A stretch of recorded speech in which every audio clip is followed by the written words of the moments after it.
Documento 63. A primeira família humana. Urântia foi registrada como mundo habitado quando os dois primeiros seres humanos, os gêmeos, tinham 11 anos de idade, e antes que se houvessem transformado nos pais dos primogênitos da segunda geração de verdadeiros seres humanos. E, nessa ocasião de reconhecimento planetário formal, a mensagem do arcanjo de Salvington terminava com estas palavras: a mente humana apareceu no 606 de Satânia, e esses pais da nova raça serão chamados de Andon e Fonta. E todos os arcanjos oram para que essas criaturas possam rapidamente ser dotadas com a dádiva do Espírito do Pai Universal, residindo nas suas pessoas. Andon é um nome que em Nébadon significa a primeira criatura, semelhante ao Pai, a demonstrar ter sede humana de perfeição. Fonta significa a primeira criatura, semelhante ao Filho, a demonstrar ter fome humana de perfeição. Andon e Fonta não conheciam esses nomes até que lhes foram conferidos quando, da época da fusão deles com seus ajustadores do pensamento. Quando da permanência mortal deles em Urântia, chamavam um ao outro de Sontaan e de Sontaen. Sontaan significando amado pela mãe e Sontaen significado amado pelo pai. Eles deram esses nomes a si próprios e os seus significados exprimem afeição e consideração mútuas. 1. Andon e Fonta. Sob muitos aspectos, Andon e Fonta foram o casal mais notável de seres humanos que jamais viveu na face da Terra. Esse par maravilhoso, os verdadeiros pais de toda a humanidade, sob todos os pontos de vista, foi superior a muitos dos seus descendentes imediatos.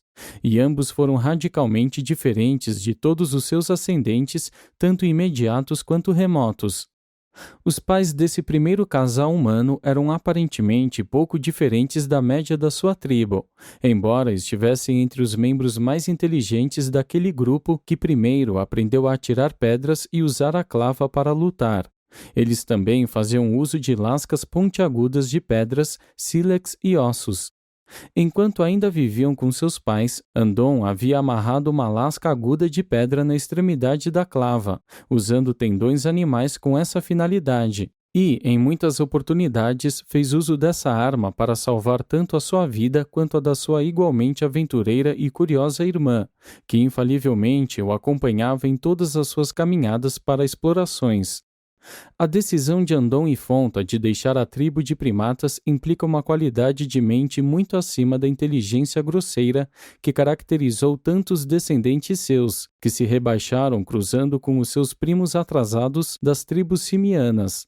Mas o vago sentimento que eles possuíam de serem algo mais do que meros animais era devido à outorga da personalidade e da amplificação desta pela presença dos ajustadores do pensamento que passaram a residir nas suas mentes. 2. A fuga dos gêmeos. Após decidirem fugir em direção ao norte, Andon e Fonta sucumbiram ao próprio medo durante um certo tempo, especialmente ao medo de desagradar ao pai e à família mais imediata. Eles imaginaram ser atacados por parentes hostis e assim reconheceram a possibilidade de encontrar a morte nas mãos dos seus já ciumentos companheiros de tribo. Quando jovens, os gêmeos tinham passado a maior parte do seu tempo em companhia um do outro, e, por essa razão, nunca haviam sido muito populares entre os seus primos animais da tribo de primatas. E ainda pioraram a sua posição na tribo ao construírem uma morada isolada e muito superior em uma árvore. E foi nesse novo lar, no meio do alto das árvores, em uma noite em que foram despertados por uma violenta tempestade, ao se abraçar internamente por causa do medo, que decidiram final e completamente fugir do habitat tribal e daquele lar no topo das árvores. Eles haviam preparado já um refúgio tosco na copa de uma árvore, a meio-dia de viagem para o norte. Esse foi o esconderijo secreto e seguro deles para o primeiro dia longe do lar na floresta. Não obstante os gêmeos compartilharem o medo mortal, comum aos primatas, de estarem no chão no meio da noite, eles aventuraram-se a partir pouco antes do anoitecer, tomando a sua trilha para o norte. Se bem que fosse necessária da parte deles uma coragem inusitada para empreender essa viagem noturna, mesmo com a lua cheia, eles concluíram corretamente que era menos provável, desse modo, que sentissem a falta deles e que fossem perseguidos pelos companheiros da tribo e pelos parentes, e chegaram a salvo no local previamente preparado um pouco antes da meia-noite. Na sua viagem para o norte, descobriram um depósito exposto de sílex e, encontrando muitas pedras com a forma adequada para vários usos, eles juntaram um suprimento para o futuro. Ao tentar lascar essas pedras de modo a que melhor se adaptassem para as várias finalidades, Andon descobriu a sua qualidade de fazer chispas e concebeu a ideia de fazer fogo. Mas essa concepção não se firmou na sua mente naquele momento, pois o clima estava salubre e pouca necessidade havia de fogo. Mas o sol do outono já estava indo baixo no céu e, ao rumarem para o norte, as noites ficaram cada vez mais frias. E eles já se viram forçados a fazer uso de peles de animais para se aquecer. Antes que se completasse uma lua desde que estavam ausentes de casa, Andon deu a entender à sua companheira que ele podia fazer fogo com as pedras duras. Eles tentaram por 2 meses utilizar a faísca da pedra para acender um fogo, mas nada conseguiram. Cada dia, o casal bateria as pedras e tentaria fazer a ignição da madeira. Finalmente, numa certa tarde, à hora do pôr do sol, o segredo da técnica foi descoberto quando ocorreu a Fonta subir em uma árvore próxima para apanhar o ninho abandonado de um pássaro. O ninho estava seco e era altamente inflamável e, consequentemente, produziu uma chama abundante quando a chispa lhe caiu em cima. Eles ficaram tão surpresos e assustados com o êxito que quase perderam o fogo, mas salvaram-no adicionando o estímulo adequado, e então começou a primeira busca de lenha pelos pais da humanidade. Esse foi um dos momentos mais jubilosos das suas curtas, mas aventurosas vidas. Durante toda a noite, permaneceram vigiando o fogo queimar, compreendendo vagamente que tinham feito uma descoberta que lhes tornaria possível desafiar o clima e, assim, se tornarem para sempre independentes dos seus parentes animais das terras do sul. Depois de 3 dias de descanso e de desfrute do fogo, eles prosseguiram a sua viagem. Os primatas ascendentes de Andon haviam sempre mantido vivo o fogo que tinha sido aceso pelos raios, mas nunca antes as criaturas da Terra haviam tido a posse de um método de começar o fogo quando quisessem. Todavia, demorou muito tempo para que os gêmeos ficassem sabendo que o musgo seco e outros materiais serviam para acender o fogo tão bem quanto os ninhos de pássaros. 3. A família de Andon. Quase 2 anos transcorreram desde a noite em que os gêmeos partiram de casa antes que o seu primeiro filho nascesse. Eles o chamaram de Sontad, e Sontad foi a primeira criatura que nasceu em Urântia a ser enrolada em uma coberta protetora no momento do nascimento. A raça humana tinha tido seu início, e com essa nova evolução surgiu o instinto de cuidar devidamente das crianças, as quais nasciam cada vez mais fracas. Isso iria caracterizar o desenvolvimento progressivo da mente da ordem intelectual, em contraste com os tipos mais puramente animais. Andon e Fonta tiveram 19 filhos ao todo, e viveram para desfrutar do convívio com quase meia centena de netos e meia dúzia de bisnetos. A família domiciliava-se em 4 abrigos contíguos na rocha, ou grutas, 3 das quais eram interligadas por passagens que tinham sido escavadas no calcário macio, com os instrumentos de pedra criados pelos filhos de Andon. Esses primeiros andonitas evidenciaram um espírito marcante de grupo. Caçavam em grupos e nunca se distanciavam muito do local da própria casa. Pareciam compreender que eram um grupo isolado e singular de seres vivos e que, por isso, deviam evitar separar-se. Esse sentimento de parentesco íntimo, sem dúvida, era devido à ministração mental intensificada dos espíritos ajudantes.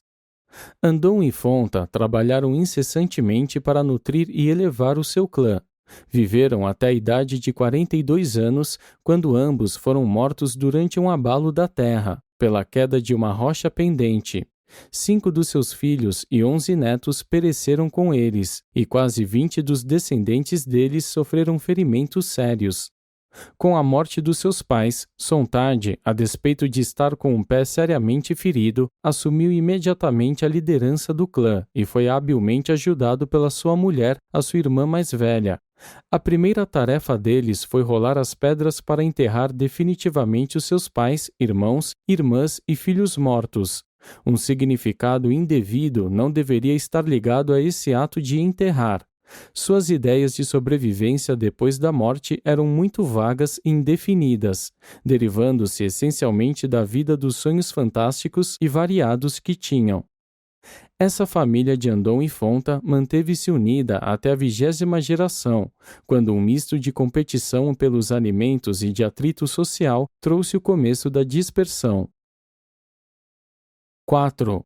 Os clãs andônicos. Os homens primitivos, os andonitas, tinham olhos negros e uma tez bronzeada, algo como um cruzamento de amarelo com vermelho. A melanina é uma substância que dá a cor e que é encontrada nas peles de todos os seres humanos. É o pigmento original da pele andônica. Pela aparência geral e pela cor da pele, esses andonitas primitivos pareciam-se mais com os esquimós atuais do que com qualquer outro tipo vivo de seres humanos. Eles foram as primeiras criaturas a usarem peles de animais como proteção contra o frio. Tinham um pouco mais de pelos nos seus corpos do que os humanos nos dias atuais. A vida tribal dos ancestrais animais desses homens primitivos deixa antever o começo de numerosas convenções sociais e, com as emoções em expansão e os poderes cerebrais desses seres aumentados, houve um desenvolvimento imediato na organização social e uma nova divisão do trabalho no clã. Eles eram excessivamente imitativos, mas o instinto de jogar estava apenas ligeiramente desenvolvido e o senso de humor estava ainda quase inteiramente ausente. O homem primitivo sorria ocasionalmente, mas nunca se permitia o riso sincero. O humor foi um legado da raça adâmica posterior. Esses primeiros seres humanos não eram tão sensíveis à dor, nem tão reativos a situações desagradáveis como foram muitos dos mortais evolutivos que surgiram mais recentemente. O parto dos filhos não era uma prova tão dolorosa, nem tão angustiante para a Fonta ou para sua progenie imediata. Eles formavam uma tribo maravilhosa. Os homens lutariam heroicamente pela segurança das suas companheiras e da sua progenie. As mulheres eram afetuosamente devotadas aos seus filhos, mas o seu patriotismo era inteiramente limitado ao clã imediato. Eles eram muito leais às suas famílias, morreriam sem questionar em defesa dos seus filhos, mas não eram capazes de captar a ideia de tentar fazer do mundo um lugar melhor para os seus netos. O altruísmo ainda não havia nascido no coração humano, se bem que todas as emoções essenciais ao surgimento da religião estivessem já presentes nesses aborígenes de Urântia. Esses primeiros homens possuíam uma afeição tocante pelos seus companheiros e certamente tinham uma ideia real, se bem que tosca, da amizade. Era uma coisa comum, um pouco mais tarde, durante as suas batalhas constantes e repetidas com as tribos inferiores, ver um desses homens primitivos lutando valentemente com uma das mãos, enquanto com a outra tentava proteger e salvar um guerreiro companheiro ferido. Muitos dos traços mais nobres e altamente humanos, típicos do desenvolvimento evolucionário subsequente, estavam já esboçados de modo tocante nesses povos primitivos. O clã andonita original manteve uma linha ininterrupta de liderança até a 27ª geração, quando, não surgindo nenhuma prole masculina entre os descendentes diretos de Sontag, dois possíveis governantes rivais do clã lançaram-se na luta pela supremacia. Antes da ampla dispersão dos clãs andonitas, uma linguagem bem desenvolvida evoluíra dos seus esforços iniciais para intercomunicar-se. Essa linguagem continuou a progredir e, quase cotidianamente, eram feitos acréscimos a ela por causa das novas invenções e adaptações ao meio ambiente, desenvolvidas por esse povo ativo, incansável e curioso. E essa linguagem tornou-se a palavra de Urântia, a língua da família humana inicial, até o aparecimento posterior das raças coloridas. À medida que o tempo passou, os clãs andonitas cresceram em número e o contato das famílias em expansão gerou atritos e mal-entendidos. Apenas duas coisas ocupavam as mentes desses povos: a caça para obter a comida e a luta para vingar-se de alguma injustiça ou de algum insulto, reais ou supostos, da parte das tribos vizinhas. As contendas familiares cresceram, as guerras tribais irromperam e perdas sérias aconteceram entre os melhores elementos dos grupos mais capazes e avançados. Algumas dessas perdas foram irreparáveis, pois algumas das linhagens de maior valor, em capacidade e inteligência, ficaram para sempre perdidas para o mundo. Essa raça inicial e a sua civilização primitiva foram ameaçadas de extinção por essa guerra sem fim entre os clãs. É impossível a tais seres primitivos viverem muito tempo juntos em paz. O homem é descendente de animais lutadores, e quando estreitamente associados, tais povos sem cultura passam a irritar-se e ofendem uns aos outros. Os portadores da vida conhecem essa tendência entre as criaturas evolucionárias e, por isso, tomam as suas precauções de separações eventuais entre os seres humanos em desenvolvimento em pelo menos 3 e, mais frequentemente, em 6 raças distintas e separadas. 5. A dispersão dos andonitas. As primeiras raças andonitas não penetraram muito longe na Ásia e, a princípio, não entraram na África. A geografia daqueles tempos apontava-lhes o norte e, cada vez mais para o norte, esses povos viajaram, até serem impedidos pelo gelo da terceira invasão glacial que avançava vagarosamente.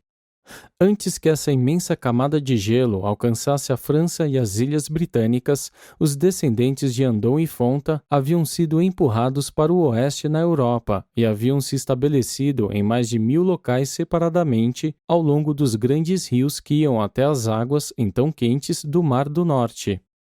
Essas tribos andonitas foram as primeiras moradoras das margens dos rios na França e viveram ao longo do rio Somme por dezenas de milhares de anos.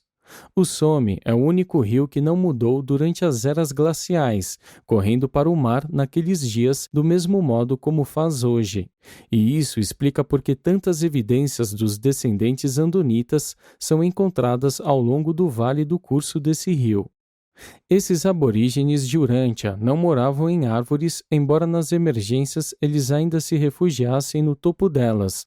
Eles habitavam regularmente no abrigo das falésias ao longo dos rios e nas grotas das colinas, as quais lhes permitiam uma boa vista de quem se aproximasse e os abrigava contra os elementos do tempo.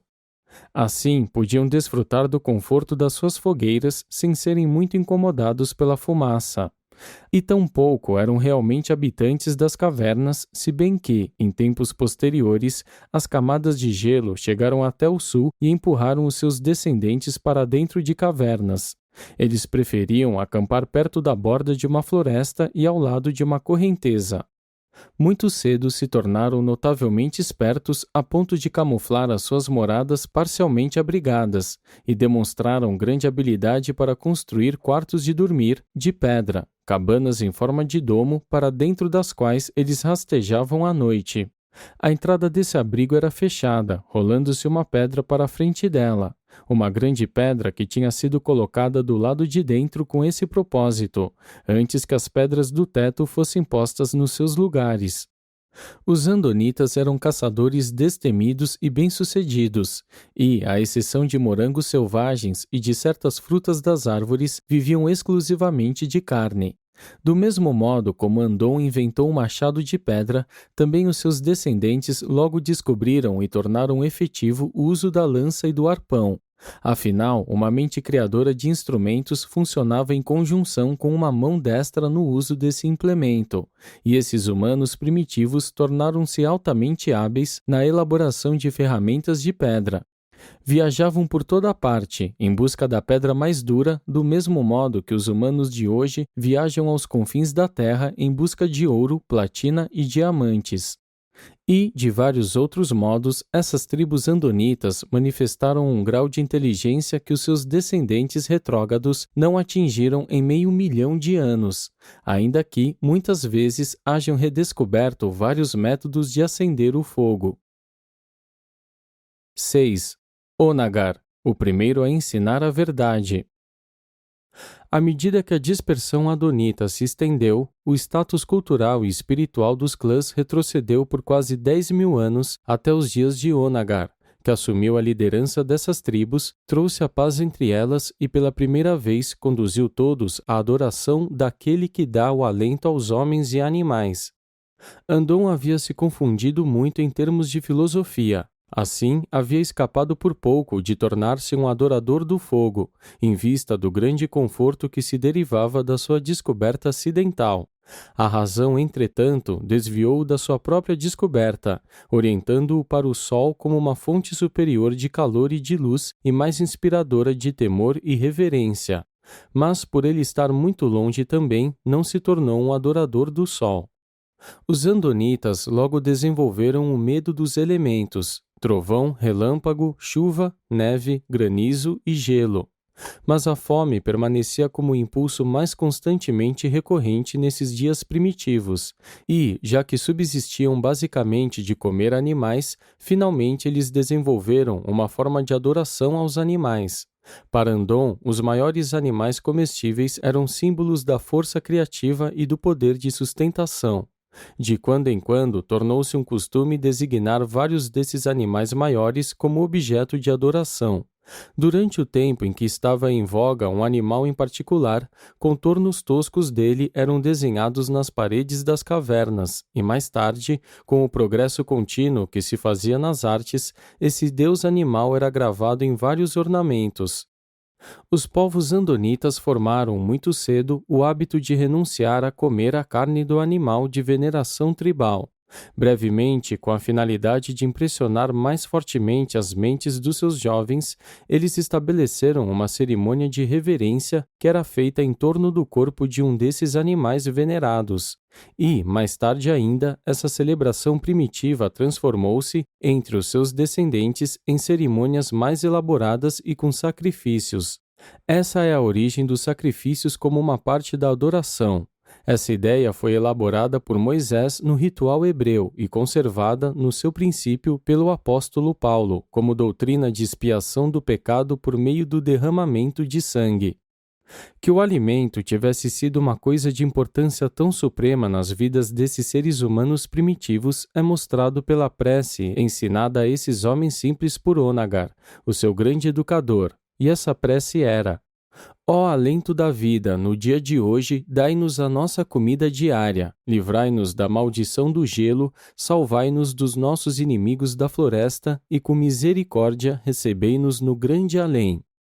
Onagar mantinha o seu centro de apoio às margens setentrionais do antigo mar Mediterrâneo, na região onde está o atual Mar Cáspio, em uma colônia chamada Oban.